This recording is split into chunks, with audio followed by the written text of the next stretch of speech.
আউযু বিল্লাহি মিনাশ শাইতানির রাজিম। বিসমিল্লাহির রহমানির রহিম।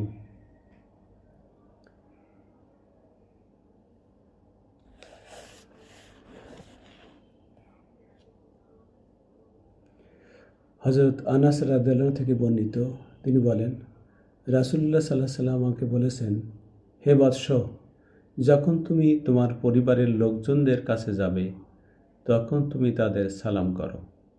এ সালাম তোমার ও তোমার পরিবার বর্গের জন্য বরকতের কারণ হবে। তিরমিজি। ইমাম তিরমিজি রহমতুল্লাহ আলাইহি বলেন, হাদিসটি হাসান ও সহিহ। সম্মানিত দর্শক শ্রোতা, আসসালামু আলাইকুম ওয়া রাহমাতুল্লাহি ওয়া বারাকাতুহু। আজ 24শে ফেব্রুয়ারি মঙ্গলবার, 11 ফাল্গুন 1432 বঙ্গাব্দ এবং 6 রমজান 1447 হিজরি।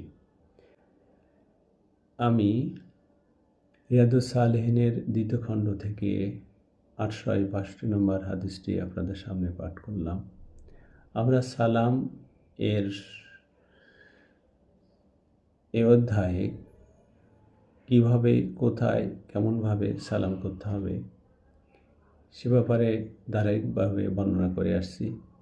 এই হাদিসে পরিবারকে সালাম করার কথা বলা হয়েছে, অর্থাৎ আমাদের সবসময় যাদের সাথে বসবাস, অর্থাৎ আমার পরিবার, সেই পরিবারের সালাম বিনিময় করার জন্য বলা হয়েছে এবং বলা হয়েছে এটা আমার পরিবার এবং পরিবারের মধ্যে বরকতের কারণ হবে এই সালাম।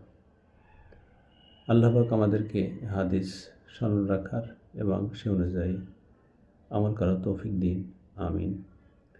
চ্যানেলটিতে সাবস্ক্রাইব করতে ভুলবেন না প্লিজ। ধন্যবাদ।